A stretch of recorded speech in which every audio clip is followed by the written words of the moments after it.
मी खरंच निशब्द आहे. सर्वात आधी तर थँक्यू सो मच, तुम्ही सर्व इथे आलात. आणि thank you so much Shekhar sir, Sanjay sir, मला तुम्ही चान्स दिलात ह्या फिल्मसाठी. आणि खरंच खूप आनंद होतो आहे ट्रेलर आला आहे, कारण ही जी प्रोसेस होती अखंड बराच काळ गेला आणि खूप सारे प्रॉब्लेम्स पण आले, मध्ये थांबलं, मग परत चालू झालं. आणि आता फायनली काही दिवसांमध्ये रिलीज होत आहे आणि आज त्याचा ट्रेलर लॉन्च झाला आहे, तर खूपच आनंद होतो. मी थरथरती आहे. नाही, पण इथे जसं वाक्य आपण वाचतोय आणि जे ट्रेलरमध्येही होतं की तुझ्यासारखे नको, तूच पाहिजे, तर ह्यांना कधी कळलं की तूच पाहिजे या चित्रपटासाठी? मला हा किस्सा खरंच सांगायला आवडेल. मला जेव्हा ह्याच्या ऑडिशनसाठी बोलवलं होतं, तेव्हा मला वाटलं होतं की मी कुठल्या तरी एका रँडम कॅरेक्टरच्या ऑडिशनसाठी बोलवलं आहे. मग मी गेले आणि तिथं गेल्यानंतर ह्या दोघांचे चेहरे बघितले मी. मला वाटलं काय होत नाही बाबा, आपले जाऊ घरी. जाऊ आपण घरी. आणि त्यानंतर काही दिवसांनी कॉल आला की तुमची निवड झाली आहे आणि हिरोईनची निवड झाली आहे.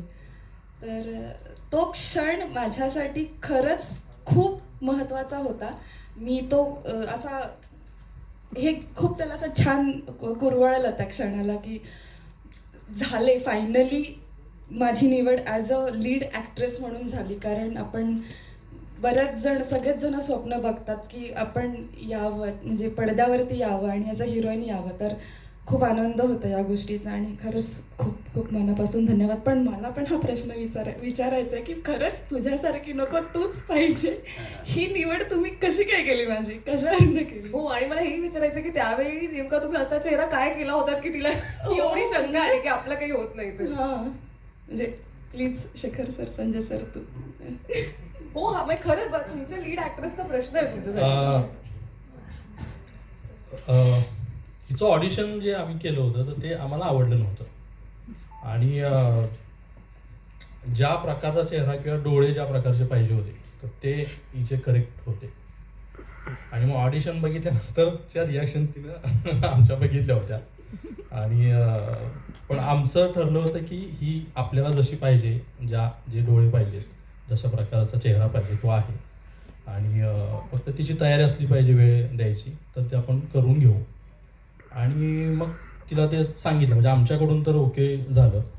फक्त तिच्या चेहरा आणि डोळ्यांवरनं बाकी मग वर्कशॉप आणि हे सगळं होऊन आणि मग फायनली फायनली तू दिसलेली आहेस. सो एकदा जोरदार टाळ्या तुझ्यासाठी हिच्यासाठी वाजूया. आणि तुझं खूप खूप अभिनंदन, कारण असे मोमेंट्स खूप महत्त्वाचे असतात आय थिंक. आणि दिलेल्या संधीचं सोनं करणं सुद्धा तितकंच महत्त्वाचं आहे. त्यामुळे तू ते नक्कीच केलं असशील याबद्दल मला पूर्ण विश्वास आहे.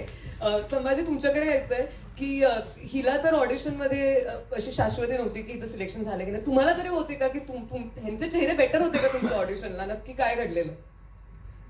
खरं सांगू, तुम्ही त्यांची परमिशन घ्या. हे बघा, मी जाणार आहे या इव्हेंटनंतर. मला आउटराईट रिजेक्ट केलं होतं. मला भेटायला बोलवलं होतं आणि रिजेक्ट केलं होतं. त्याआधी सगळ्यांचे आभार की तुम्ही इथे आलात, सगळ्या मीडियाकर्मींचे. आणि नागराज सर, तुमचे, यू आर माय हिरो. आमच्या सगळ्यांचे हिरो आहात तुम्ही. एवढ्या लांबून आलात, थँक्स अ लॉट. बऱ्याच गोष्टी आहेत या प्रोसेसच्या. बावीस सर, थँक्स अ लॉट. झीचा मी खूप आभारी आहे की एवढा मोठा मंच दिला. संजयजींचा की त्यांनी हा सिनेमा घडवून आणला. आणि शेखरचा की या पद्धतीच्या गोष्टीमध्ये, कारण मी क्राऊड रोल करायचो पूर्वी. मुंबईत पूर्वी आलेलो त्यावेळी मी क्राऊड रोल करायचो. आणि मग फिल्म सिटीमध्ये बोलवायचे आणि म्हणायचे की इथे थांब. मला वाटायचं की एखादं वाक्य येईल, पण ते काही येत नसे. आणि मग नंतर कॅरेक्टर रोल्स करत गेलो, मग थिएटर वगैरे वगैरे. जेव्हा मला बोलवलं गेलं, याआधी मी एक वेबसिरीज केली होती बेरोजगार म्हणून, आणि मला बोलवलं गेलं होतं, संजयजींकडनं कॉल आलेला. आणि शेखरची, माझी आणि त्यांची भेट झाली. पहिल्यांदा भेटलो होतो अंधेरीला. आणि ते म्हणाले, शेखर मला म्हणाला की मला वाटलं की आता ऑडिशन असेल किंवा पुढची चर्चा. I was very excited. नाही नाही, तू नाही आहेस तो जो आम्ही बघतोय तो. अरे मी म्हणालो, मला बोलवलंय, मी नटून थटून आलोय, चांगलं कापड घातलंय जे की माझ्याकडे असतं, जे मी इस्त्री करून ठेवलेलं असतं दिग्दर्शकांना भेटण्यासाठी वगैरे. तर तो म्हणाला नाही. तो दिवस मला अजून आठवतोय. आणि मग आय फेल्ट सॅड पण मी त्याला म्हणालो, कारण की दिग्दर्शकाचा एक POV असतो, त्याला समज असते की का निवडायचं. त्याने मला आउटराईट सांगितलं होतं की मला नाही वाटत की तू राईट आहेस या रोलसाठी. आय फेल्ट बॅड, पण मी त्याला म्हणालो की चलो, एवढी क्लॅरिटी आहे तर मला तुझ्याबरोबर पुढच्या वेळी काम करायची संधी दे, मला आवडेल ऑडिशन द्यायला. पण त्यानंतर 2-3 आठवड्याच्या ज्या प्रोसेसनंतर संजयजींनी आणि शेखरनी जो विश्वास दाखवला आहे माझ्यावरती त्या प्रोसेसनंतर, आणि मग फायनली मला कॉल आलेला की यू आर इन, आणि मी एवढा खुश झालो होतो. आणि मग रीडिंग झाली तर परत भावेशजी, फक्त तुम्हीच त्याला बघितला नाही आहे की without having papers in his hand. आमच्याही हातात स्क्रिप्ट नव्हती बरं का. आम्हाला आजपर्यंत स्क्रिप्ट मिळाली नाही या सिनेमाची. एक सेकंड, सिनेमा झाला आणि स्क्रिप्ट नाहीये? नाही आहे आम्हाला. स्क्रिप्ट लिहिलेली आहे, यांना नाही लिहिलेली. यांना नाही दिली. तर 23 दिवस आम्ही नुसतं ऐकत होतो, त्या लोकेशन्सवरती जात होतो, तिथे रिहर्सल करत होतो, परत यायचो. आम्ही म्हणायचो दे ना थोडीशी वाचायला. कारण ती भाषा वेगळी होती, मानदेशी होती. आणि माझे जे सहकलाकार आहेत, विशाल असेल, अभिजित असेल, आणि आमचे चीफ एडी विक्रम शिरतोडे, आणि सगळी टीम हे तिकडची भाषा बोलू शकत होते, मानदेशी. शेखरही ते ऐकून आम्हाला एवढं आम्हाला स्क्रिप्टची गरज नाही पडली 23 दिवसानंतर. आजपर्यंत स्क्रिप्ट नाही आमच्या हातात. हे पहिला एक्सपिरियन्स असा होता की जिथे स्क्रिप्टच नाही मिळाली आहे. त्यामुळे म्हणतो आपल्याकडे मौखिक परंपरा आहे की मला वाटतं या चित्रपटात पूर्ण त्याचा उपयोग झालेला आहे. पण म्हणजे जसं आपण ट्रेलरमध्ये पाहिलं की तुझं कास्टिंग झालं, तू या चित्रपटात इन झालास, पण फक्त तू खतरनाक डायलॉग्स मारत नाहीयेस, तर काही काही असे सॉर्ट ऑफ स्टंट म्हणावं की काय, असे सुद्धा सीन आहेत की जे तू कसे केले असशील हा जरा मला प्रश्न पडलाय. स्पेशली तो बाईकवाला सीन जिथे तू एका हाताने बाईक चालवतोस, तर त्याची गोष्ट मला ऐकायला डेफिनेटली आवडेल. नाकी 9 आलते.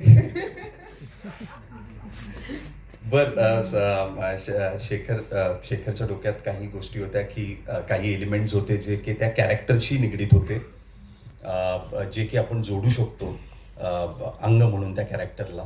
त्यामध्ये बाईकवरती बसायचा एक पोर्शन आहे ज्यामध्ये मी असा बसतो, आणि त्यामुळे क्लच सुटलेला असतो माझ्या हातातून बऱ्याच वेळा. आणि आम्ही जिथे शूट करत होतो तिथे मोस्टली रस्ते थोडे ओबडधोबड होते, आणि बऱ्याच वेळा कॅमेरा खूप जवळ असायचा. तर तो स्टंटचाच भाग होता. बऱ्याच वेळा तो इतका असा पोर्शन जवळ आलेला की माझ्यामध्ये संजयजींना पण ती मजा होती. काही गोष्टी केल्या आम्ही ट्राय, आणि thanks to both of them की त्यांनी ती रिस्क घेतली आणि तो विश्वास दाखवला माझ्यात. त्यामुळे मी हे करू शकलो. माझ्या सहकलाकारांना थँक्स अ लॉट. यांनी खूप कष्ट घेतले. मला खूप अवघड गेला असता हा सिनेमा. शीतलला, विशाल, अभिजित खूप कष्ट घेतलेत या लोकांनी, शेखर सरांनी, संजयजींनी आणि सगळ्या एडी टीमनी. मी त्यांना विचारायचो की हे बोलून दाखव नाही, इथे कसं बोलतात, मला राग आलाय, मी काय बोलेल इकडे, असं या गोष्टी होत्या. डेफिनेटली. आणि ही प्रोसेस जितकी तू सांगतोयस तशी इंटरेस्टिंग होती. आय एम 100% शुअर की चित्रपटही तसा असेल. आणि चित्रपट बघताना आम्हाला अजिबात जाणवणार नाही की तू त्यांच्याकडनं भाषा शिकलास. आम्हाला असंच वाटेल की ती तुझी भाषा आहे. तुझंही खूप खूप अभिनंदन या चित्रपटासाठी. आणि मी मगाशी म्हटलं तसं म्युझिकल लव्ह स्टोरी आपण म्हणतोय, आणि संगीताचा किती महत्त्वाचा भाग असतो हे मी काही वेगळं सांगायला नको. महेशजी, मला तुम्हाला विचारायला आवडेल की चित्रपट असतो, गाणी असतात, पण एक